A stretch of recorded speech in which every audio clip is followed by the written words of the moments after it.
Ito yung tinatanong mo kanina. Kaya, ang tanong mo kanina, tutuloy pa ba? Oo, yun nga po. Yun ang inaabangan ng marami, Sen. Eh, Ano? napakarami kasing aligasyon dyan eh. Baka pag tinuloy, baka may lalabas na naman, baka Philippine Air Force naman ang... Ganun ba? o kaya SAP.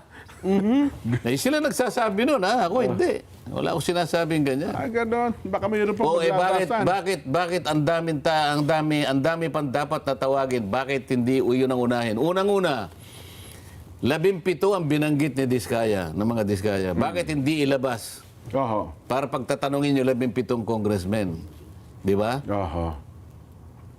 Si Chavit Singson nag-disclose Ngayon po, oh. sa Parang Club nag-motion Filipino. kayo na ipatawag din siya, di ba? Oo. Oh. Ba't di patawag yun? Mhm. Si Martin Romualdez, ilang beses nabanggit na, kinonekta na. Oho. Kailangan.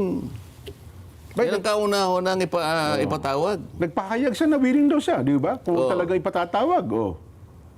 Naglabas ng statement ng nakaraan. Iba yung willing na willing, iba yung humarap ka doon. Para makita natin kung bagay. gaano ka kung sasagot sa mga tanong. Ang willing siya kaso.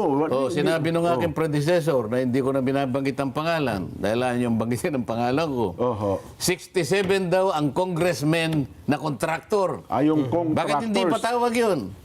Ang daming dahilan na dapat ituluyan at marami kayong dapat na ilabas dyan. Pagtatanungin natin lahat yan. Ah. Di ba? Ang problema, kahit isang pangalan, hindi niya kilala. Sen eh. Nanghirap eh. Puro ganun eh. Puro na lang, kumbaga sa, anong tawag ba ron? Puro press release. Hindi, pagka may pelikula, may Trailer. may trailer. Parang ganun eh. Trailer. Oho. 67 congressmen na kontraktor. Pagkatapos, hindi naman magpa. Oho. Paano yung mga binanggit niya na mga dalawa yung kanyang naging privilege speech. Opo. Ilan ang contractors na binanggit niya doon? Mahigit na 10. Oho. Hindi ba natin tatawagin doon? Hindi ba natin pagtatatawagin? Kasama doon ang SunWest. Ang SunWest, this is the company founded by Saldico. Siya yung pinakamaraming nilatag na mga insertions na binabanggit ni Toby Chanco. 13.8 billion, 2 probinsya lang. Hindi mo ba tatawagin itong mga ito? Hindi man lang natanong Sen eh. Yung mismong kumpanya ni Saldico, hindi mo tatawagin? 15 yung sinabi ng presidente, hindi mo lahat tatawagin? Baka ipaubaya na po sa ICI, Sen. Kasi mukhang ICI na po ang tumutuntun sa lahat ng ito eh. Di ba? Hindi ko kaya ganun ang direksyon. Kasi ang Kamara, ipinaubaya na sa ICI. Baka naman ganun po ang direksyon ng Senado. Bakit? Ang Legislative Department sunod-sunuran sa Executive Department? Oho. Akala ko ba ang ating gobyerno ay binubuo ng 3 dakilang sangay? Oho. Ha? 3 dakilang haligi. Judiciary, Oho. Legislative, Yan. Executive. Oho. Ang ICI is a creation of the Executive. Tama po. Oho. Ang Legislature, 2 chambers, Kamara at saka Senado. Ang Senado, meron siyang blue ribbon. Opo. Kung ba nagtatag na ng ICI, Executive Department, hihinto ka na? Parang Bakit? Oho. Nakasalig ba ang mandato ng Blue Ribbon Committee sa gagawin ng ICI? Oho. Or vice versa? Hindi. Sagutin mo, Nelson. May isa pa problema. Oo.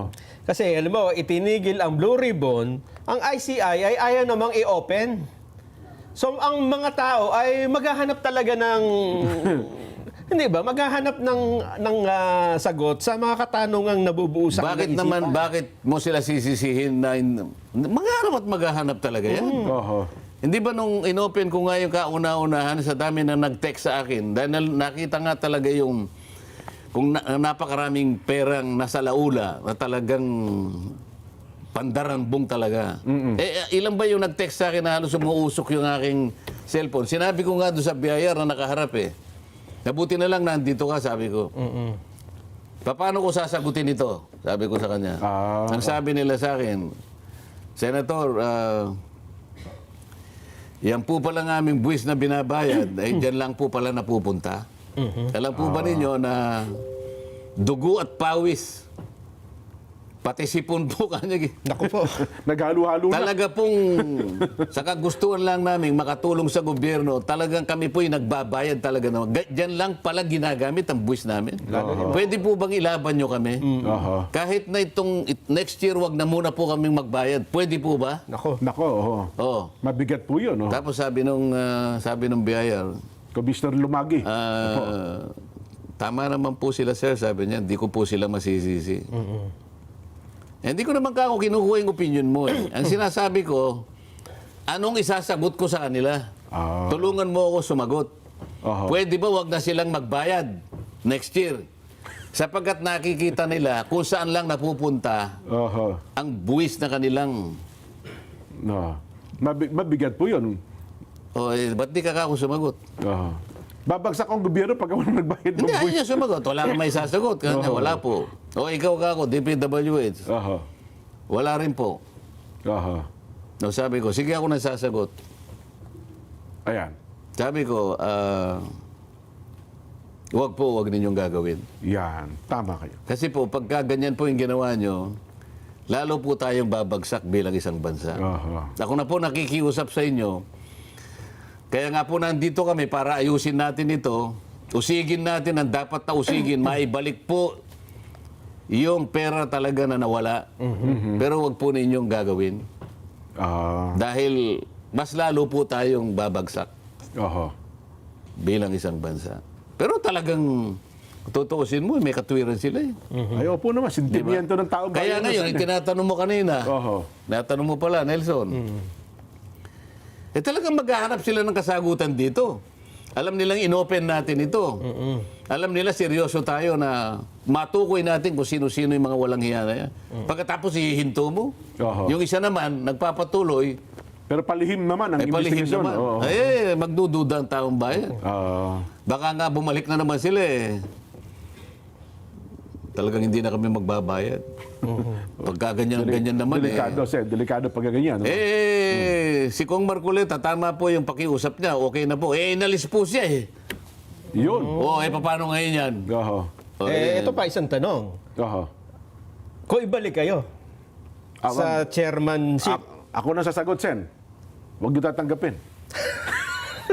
huwag natin pangunahan. Baka naman, kung sabihin ng mga OFW na magbabayad na sila ng buwis, kung itutuloy ni Senador Marcoleta ang Ang hearing. pagiging chairman ng ano. hindi naman nakasalalay sa akin yung pagbabayad nila ng buwis eh. Oho. Kasi ako, pinakita ko na sa kanila ang dapat nating gawin. Ang problema, pinupolitika ng mga kasama namin eh. Oho. Para sa akin, hindi sila naghahanap ng kasagutan eh. Para sa akin, hindi ko sila kasangga kung pag-uusapan yung seryosong paghahanap kung sino talaga yung ulo ng kawatan. Ako nakita ko na eh. Oho. Nakita ko na. Na-establish ko na pagkatapos ako ang binibira ngayon. Pati yung mga testigong naipundar natin, hinahanapan sila ng butas. So silang nagtatakip eh. Oho. Di ba? Halata naman. Sana lang kung makita mo kahit talagang pahirapan talaga ito eh. Mahirap naman talaga. Hindi ko talaga iiwanan yan. Sapagkat nakikita ko napakaraming sumusuporta sa akin. Totoo po. Mga kasama ko, halimbawa, naghihirap pero sige. Oho. Meron lang talagang sumama sa akin na talagang makikita mo na ilaban natin yan. Sige. Ba't ko naman iiwan? Ang problema, tinanggal ako eh. Yun na nga po. Mukhang Wala tayong Vox Populi. mas masarap na ho ang panonood ng ating mga kababayan sa social media. Pero ituloy ko na sa inyo yung punto na yon. Pero, paano po ito kung walang magiging mapipiling chairman at saka nag-iiba-iba na ho ang direksyon eh? Bakit po pinoproblema yun? Problema ng ating Senate President dyan. Hindi, siyempre, tutulungan natin ng Senate President. Kawawa. Kawawa din naman. Bilang mamamayang Pilipino, tayong naghahanap ng kasagutan eh. Di ho ba? Sila yung nauna dyan eh. Sabi nila, mas magaling kanyang mag-imbestiga si ganito. Yan. Sige. Sige ikaw. Ang problema, hindi niya nabigyan ng distinction yung dalawang bagay eh. Ano po yan? Ang mandato ng Blue Ribbon Committee, investigation in aid of legislation. Isa po yun. Oho. Yun ang tuntunin mo. Yun ang direction mo eh. Oho. Ay yung isa. police investigation ang kanyang alam. Tingnan mo, halimbawa, kapag ikaw ay chairman ng Blue Ribbon Committee, investigation in aid of legislation, Opo. ang tingin mo doon sa mga taong pinatawag mo, resource persons. Yes. May paggalang doon. Kasi sa tuntunin mo, igagalang mo, may karapatan sila. Hindi mo pagbububulyawin doon. At totoo naman. Hindi mo sasabihin, pinaglululong mo ngayon. Hindi pwede yan. Sa police investigation, iba na yun. Pagduduruin mo na sila, testigong...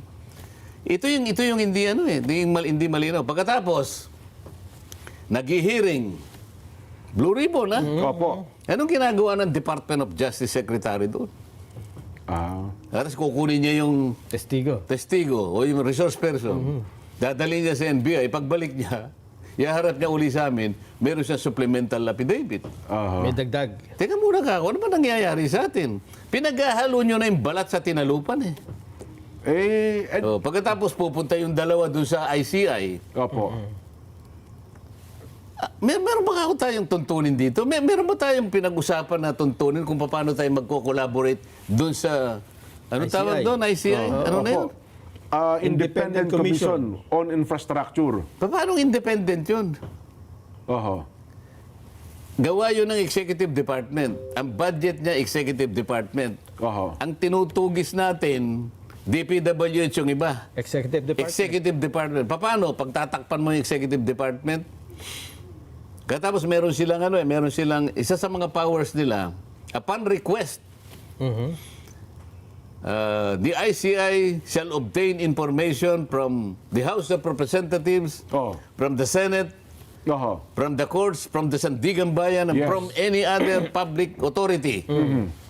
Parang kang independent, ba't nangunguha? Dapat ikaw, bahala ka sa buhay mo, wag kang ibig ba sabihin, wala tayong choice ka ako? Pag nag-request sila, kamukha na ginagawa nila. Opo, obligado kayo ibigay yung mga dokumento. Kailangan na, dalin mo rito si Hernandez. Humaharap nga sa kanila. Ipatawag sa ito, wala ba kaming karapatang tumanggi? Nasaan na yung sinasabi nating system of checks and balances? Nasaan na yung institutional boundaries?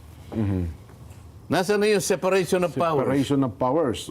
Halimbawa, nag-request yung ICI. No. Wala kaming karapatang magsabi ng no. Meron. Kanya-kanya tayong di ba? Departamento eh. Ito halo-halo na eh. Pupunta sila doon sa makikipag-meeting sa ICI. Darating ang Department of Justice Secretary dito. Halo-halo kaming ganyan. Anong klaseng Blue Ribbon Committee ito? Ito yung sinasabi ko pagkatapos magsasalita sila. Daldal na ka ng daldal yun. Sinasabi ko lang naman ang mali. Alam namang hindi ko sabihin ang mali.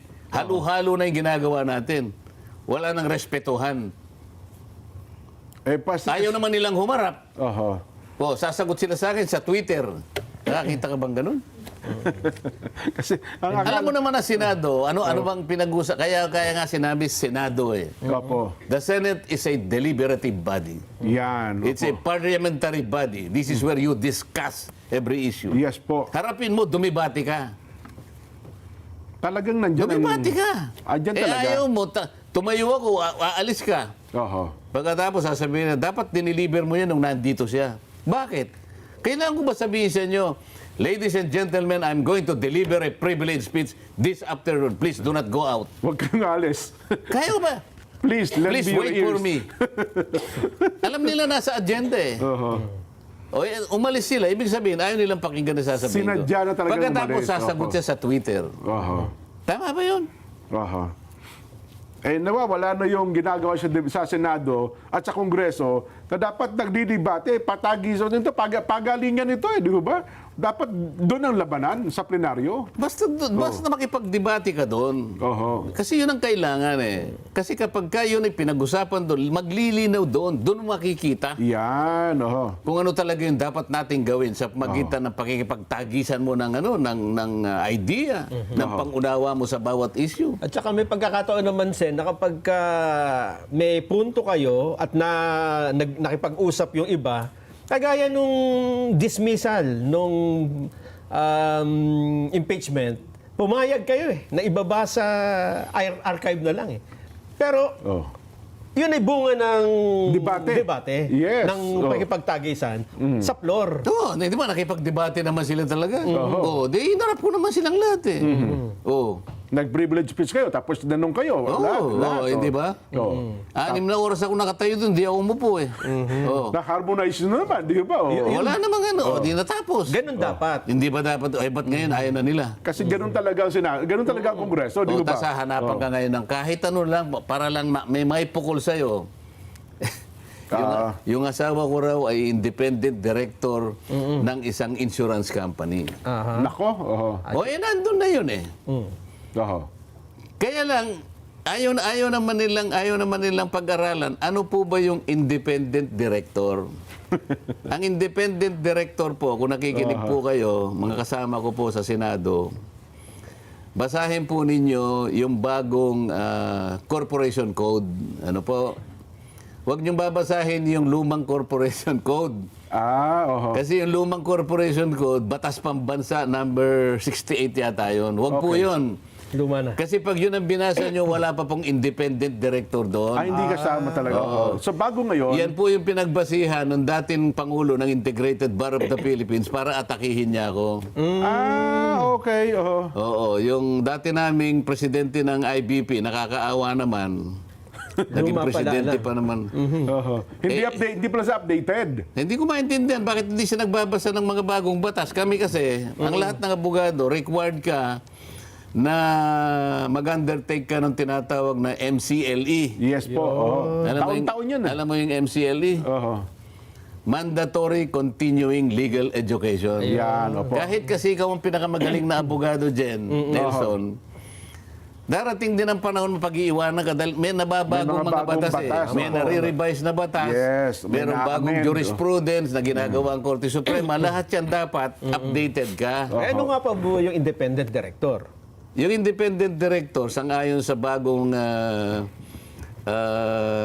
corporation code, kailangan doon sa mga industry, sa mga kumpanya na merong involve yung public interest.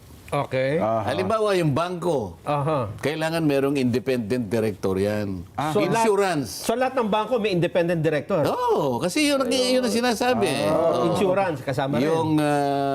Yung media. Okay. May independent director? May independent Kailangan director yan. Ngayon, ano yung role ng independent director?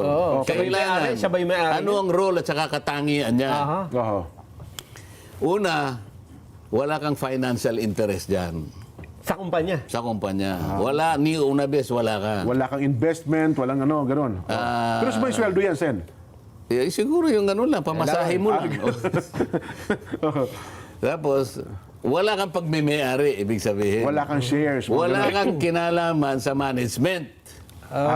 At wala kang relative sa mga major shareholders, mga Wala shareholders. kang kamag-anak. Sa mga tweed, talagang nandyan ka lang for governance. Ang tawag nga, paminsan-minsan, tinatawag sila ombudsman. Parang sa tanod bayan para ng parang department. Tagabantay. Tagabantay ka lang. Oo, Halimbawa, representante ka, no? merong konting pinag-uusapan na ethical issue. Oho. Dahil si Mrs. naman teacher kasi. Opo. O maring...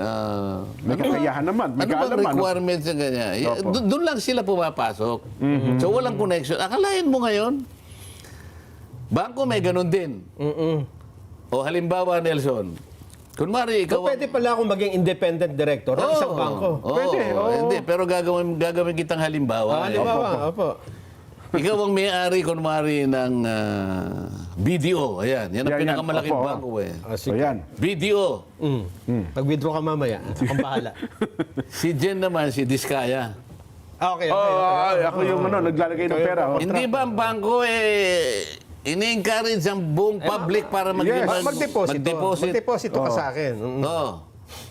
Nag-deposit si Jen Diskaya sa'yo. Oo. Anong kasalanan mo? Independent director ka lang. Nag-deposit lang sa BDO. Hindi, baging yung bangko mismo, wala namang kasalanan. Kaya nga eh. Dahil lalo na yung... Hindi ba nila maintindihan yun? Bakit pinipilit nila, May ang kinukonek-konek asawa lang eh. ni Senator Marcoleta, direktor. Aha. Aha. Etong dati naming Pangulo ng Integrated Bar. Napakasangkapan. Ang sinasabi niya, yung luma. Oo. Hindi pwedeng wala siyang si dyan. Alam niyo, ang director ka niya eh. Ganito. Merong ganyan yan. So, binura yung yung salitang Meron independent. siyang controlling dyan. Saan ka naman nakakitang maawa ka na lang eh. Di ba? Kaya sinulatan ko yung IBP. Opo. Kausapin nyo naman siya kako. Sayang, dati pa namang Pangulo ng IBP. Aha. Pwede na siyang ma-charge ng ignorance of law. Di ba? Excuses naman. Kahit pa presidente ka ng Kaya ko lang IBP. nasasabi, tingnan mo, lahat pwede nilang ipukol sa akin. Lahat na lang. Sa paghahanap ko ng katotohanan, ayaw ba nila na makita natin yung pinakamalaking isda? Sabi, alam mo, lahat ng nakikinig ngayon. Winaldas po lahat ang pera natin, pera ng bayan. Ayaw po ba ninyo na makita natin, matukoy natin kung sino po yung halang kaluluwa? Pinakamalaking isda. Ba't kayo nagagalit sa akin? Samantalang ang gusto ko lang naman tuntunin, malaman natin kung sino may kasalanan dito. Yun. Ba't sinasabi nila, ako nagtatakip? Hindi po. Yung nagtatakip, yung mga binabanggit ko kanina pa. Silang naglilihis hanggang sa nahinto na nga eh. Pinakamabuti yan magpa